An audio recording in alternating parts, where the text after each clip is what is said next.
not going to beat around the bush. It's my favorite knife. It is. It's a slight iteration of what was previously my favorite knife. And for reasons I'll explain in this video, old favorite knife is over. New favorite knife is new Stretch 2 XL. In this video, I'm going to show you sharpening, maintenance, demonstrations, and just a general overview of the Spyderco Stretch 2 XL in K390. It is a larger, slightly larger version, but still somehow more lightweight than the Stretch 2 standard. The Stretch originally was a pretty unusual looking knife until they realized that people like more normal looking blades, and what was kind of like a weird sort of elf foot looking original Stretch blade that I don't think vibes with a lot of people, they changed that to a more standard sort of leaf shaped drop point Spyderco that I think more people were drawn to, because you know the optics of a knife is something that even for the most pragmatically minded people, you know, it does affect them too. So and since that, I think the Stretch has really become one of the safest purchases in Spyderco's catalog. I think you'd be hard pressed to find someone who got a Stretch 2 who didn't think it was at least a really good basic functional knife, and I think that's really the part of the market it sits in the most. Doesn't really sort of feel as perhaps swanky or as fidget friendly as some of Spyderco's other offerings, but just as something that's for raw, plain old boring use in the garden or in your life every day. I think these FRNs, these Delicas, Stretches, Enduras, Endelas, I think they really are the sort of the cream of the crop for Spyderco. Not that the other locks and the other more expensive US-made Spydercos don't have absolutely usable tendencies. They certainly do. But I think if you want the best bang for your buck, I think the FRN series is really where it's at from Spyderco. And the Stretch 2 XL, I believe, is the best of all of them.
Away.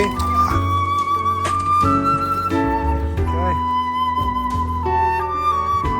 Alrighty, let's do some size and specs and stuff. So there's three knives. I mean, Spyderco has so many of the 3 to 3.5 inch blade type knives. There's three pretty prominent ones, and then that's the Stretch 2 XL at the bottom there.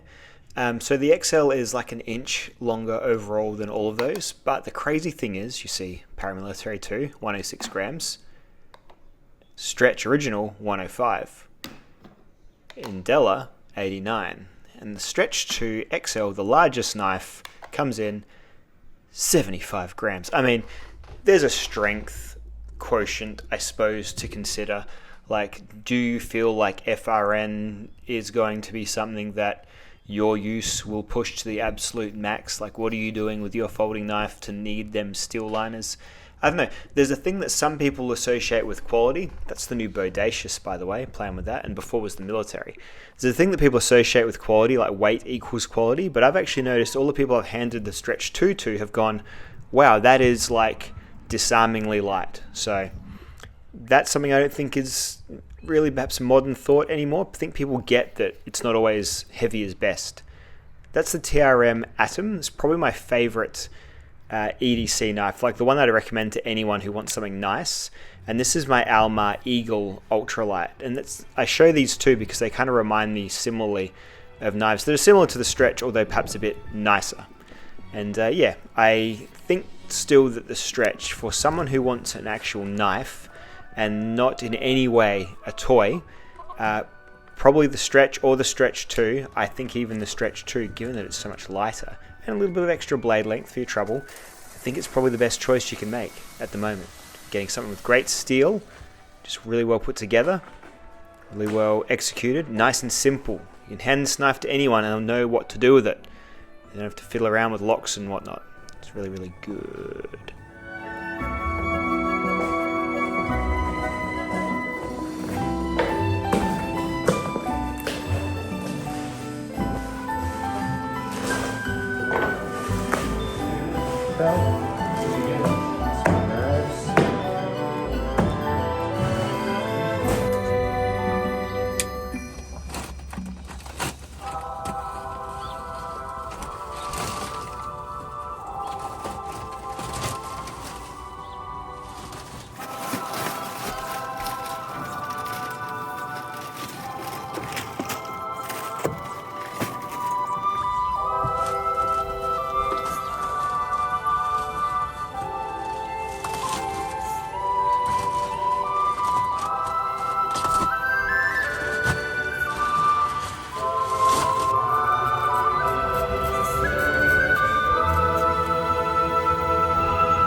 The thing I like the most about the Stretch is the handle. It's got that extra bit of width to it, and it's got the forward finger choil, what the Delica series, like as in Delica, Endella, Endura, all those knives don't have. It's just a bit more hand filling, and the choil just makes it several leagues ahead in terms of a knife that I enjoy carrying and using all day. Like I could cut with the Stretch all day. And yeah, FRN is a material that people don't associate with being premium as much. I don't know, I really like FRN. It seems so precise and well casted and well molded. I love the really fine details when you zoom in and see like Spyderco's little like engraving and endorsing all over it. I like how it's kind of multi-directional. It really does grip into the hand. I'm going to say something controversial here. I actually like FRN more than I like G10. So, and maybe that's just because I've been using and loving these Stretches and these Indellas and these Delicas for so long. But this stuff here I think is like the ideal practical knife handle material. It's pretty much indestructible, guys. Like I've never had FRN do anything wrong on me. Yeah, it'll flex if you like stand on it, but what does that really, how does that translate to actually using a knife, you know? Anyway, and that coupled with K390, I mean, you got my two favorite materials here pretty much. So K390 is a steel that is, you know, pretty advanced. Like it's got a lot of, you know, extra, more exotic materials in it. But it's not horrible to sharpen if you have the right materials. And I will actually sharpen this one just a little bit later. So, you know, FRN K390, just, it's my bag, guys. It's my bag.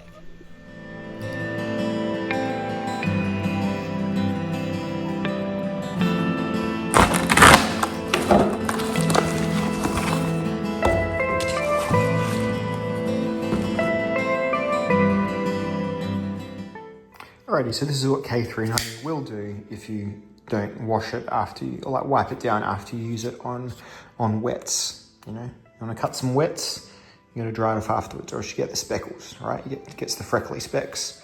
You know, I mean, I don't particularly care, but some people do. I know, but all in all, like it's a user knife. This isn't a glamorous knife, so it doesn't affect the edge, doesn't affect how it moves through material. But if that's something you're bothered about, either get the VG10 or get a Sprint or whatever, because K390, it's going to do that. It's overnight. Bit of barkeeper's friend, you know?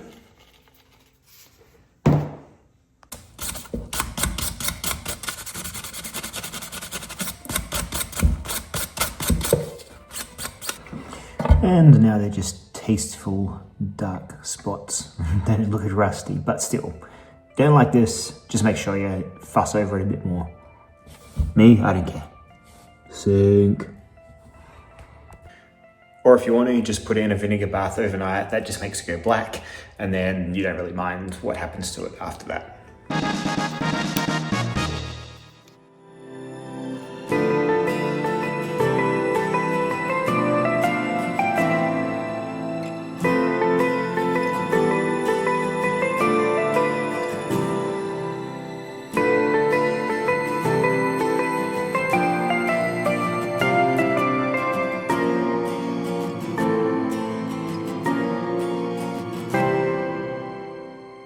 This film was shot over about 2 weeks. I really like to try the knife in everything, like all sorts of dirty materials, and then of course food.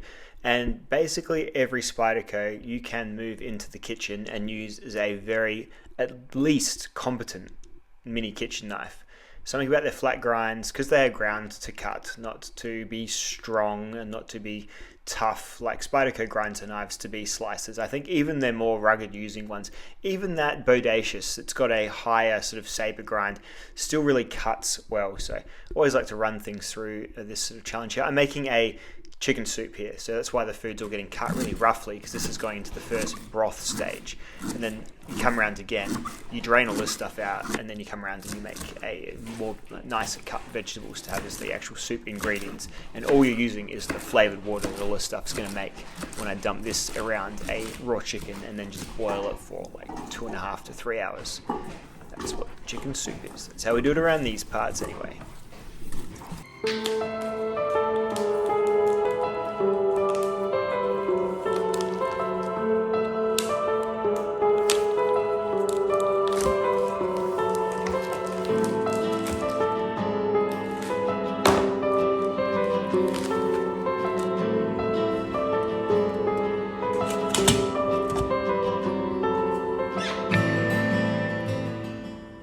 Alrighty, I couldn't help but notice as I was cutting up my chicken soup broth ingredients that Stretch is probably needing a little tune up at the very least. So I'm going to grab this guy. This is a normal knife. This is a normal guy knife. This is a normal user knife. So we're just going to tune it up as normal. I'm going to use this Work Sharp. So you've seen this a million times. So I spruik this thing. We're going to go and sit with the chickens. We're going to sharpen the Stretch. Get it back to nice, you know, back to not just skipping over the wrapping for the next raw chicken I cut open. Alrighty, so really simple, rough side, less rough side, strop on this Work Sharp field sharpener. This is going to be easy. K390 can be a tough steel to sharpen on non-diamond stones, but on a diamond plate, it's just the bare minimum for most modern steels, to be honest. So pretty simple. I don't use the 20, I go a little bit lower. I go probably to about 18, so I kind of leave a bit of an air gap. And I just do it by eyeball, guys. Like truly, this is a using knife. I'm not trying to tune up to a crazy polished edge on this guy here. So I am literally just having a go. I remember a time before I was confident. I think it's because I know I can mend mistakes now on knives. I remember a time when I'd really avoid that first sharpen because you're like, oh no, then the edge is never going to be the same again. The news is, guys, it's never going to be the same again as soon as you start using it. So having a user knife, you just experiment a little bit and you really can't go too far wrong. Like on modern equipment, you can't go too far wrong.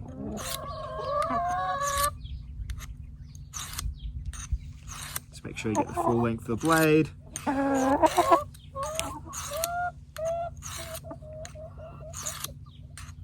Try and do things as same each time.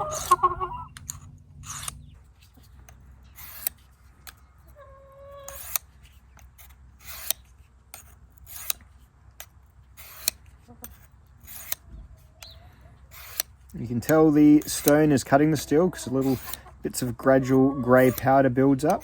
That's the steel that's coming off. This is the finer side, so doing a nice little refinement of that edge. This ain't going to be a polish, this ain't going to be a great looking edge. All I'm wanting is for it to cut nice and, factory-ish again is really what I'm going to get here.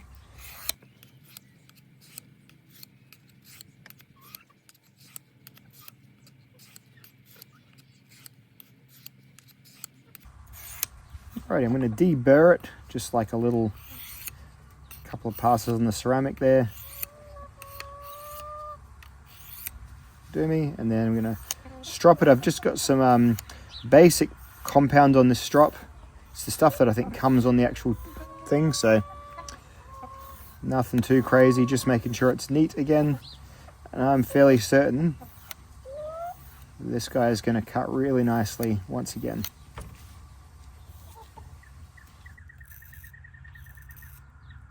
You see that?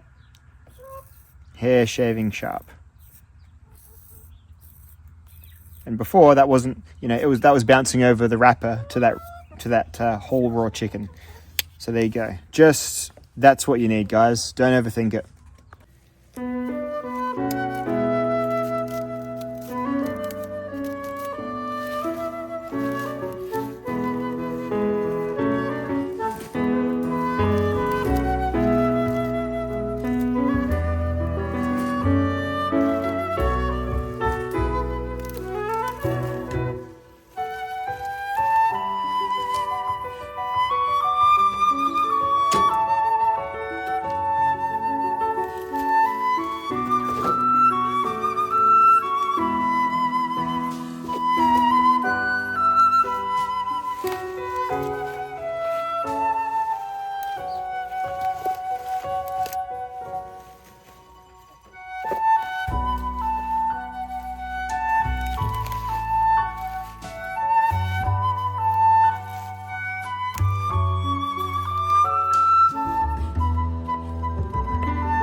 The part of the film that follows has some regrettable language that I have reduced via creative editing to get the video in a condition that could be perhaps hopefully monetized. I'm going to take these knives apart to show you the differences between the insides of them. Very simply, the Stretch 2 normal has liners and the Stretch XL does not. However, let's go together on a journey. It's interesting. I'm just taking this apart. What I notice here is that the Stretch normal, like the standard Stretch, is entirely undoable from one side, whereas this guy you have to swap it over halfway through and undo the rest of the screws. That is not an issue in any way at all. It is an issue. Don't do it. But just interesting. Interesting. You know, I can never take knives apart without being at least slightly nervous, but what I'm basically doing is I'm doing this to show you where the weight comes from, and I guess this theoretical extra strength comes from on this standard Stretch model. So you see there a fairly full steel liner with a couple of indentations cut out of it. In this one here, there will not be that. We go.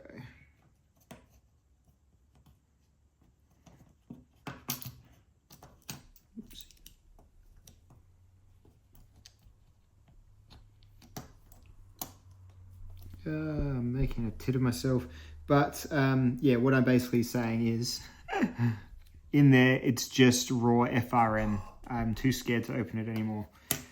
Is that a negative of the knife that makes you scared to open it? Maybe, but I don't particularly mind. I'm not bothered. Unbothered generally. Oh dear, no. Ah, shit. You've made a huge mistake. Don't take your Stretch 2 apart. Your Stretch 2, no, take your normal Stretch 2 apart. I mean, if you really want to, but you still probably don't. Don't take your Stretch 2 XL apart. It is a monster to get back together. I am dying here. This is like, from one side you've got the locking lever spring, and on the other side you've got the locking lever. Because of the way the screws go, you can't just do it all on one side and then neatly put the top back on. Nick Shabazz would struggle. This is fucked. Maybe I can...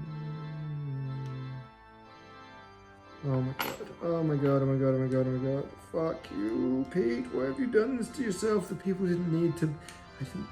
You would have believed me, right? You would have believed me if I just said there was no liners. You didn't need me to show you. Fuck. Don't do this. Don't do this. Jordan Peterson's one rule for life. Don't take apart a fucking spider coat that doesn't have liners in it. I'm Jordan Peterson. I'm such an idiot. I'm such a fucking idiot. Fuck. Never do this. Oh shit. They must have a fucking special machine that just goes brrr and does this. Holy shit. What have you done, you fucking idiot pig? It's falling apart. Alright, so I think the way I have to do this is to... you fuck! You better fuck... You get smart. You're doing alright. You just sit there quietly and don't get more fucked up, please. Get in, you shit fuck. Get in. Oh my god, I hate this.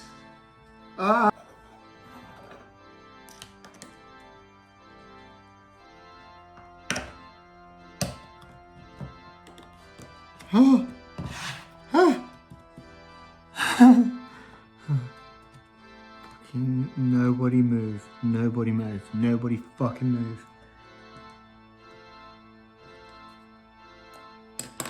One.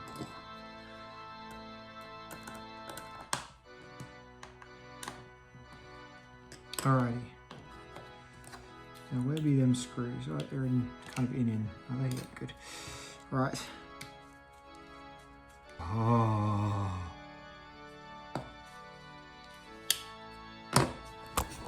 I cannot be more serious and more earnest and sincere than I am being right now.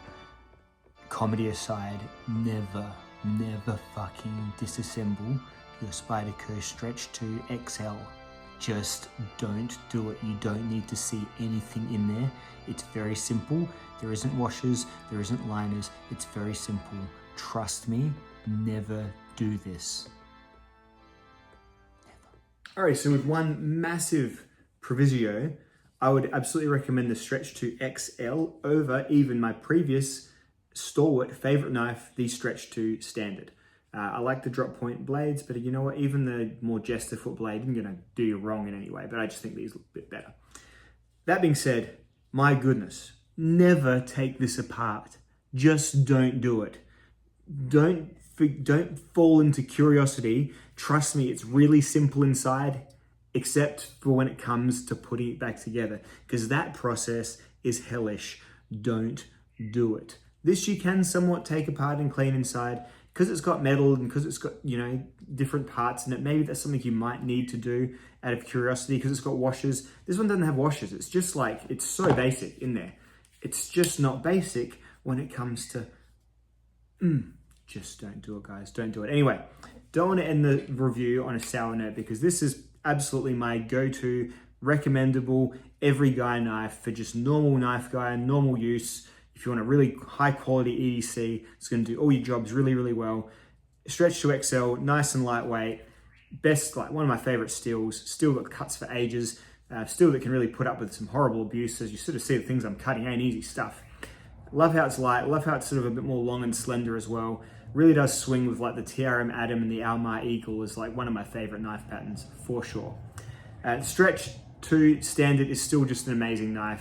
I mean, I just like what they've done with the weight and with the length, but overall, I would still just 100% recommend. If you can't find this for whatever reason, there is, you know, absolutely, this is still like second favorite.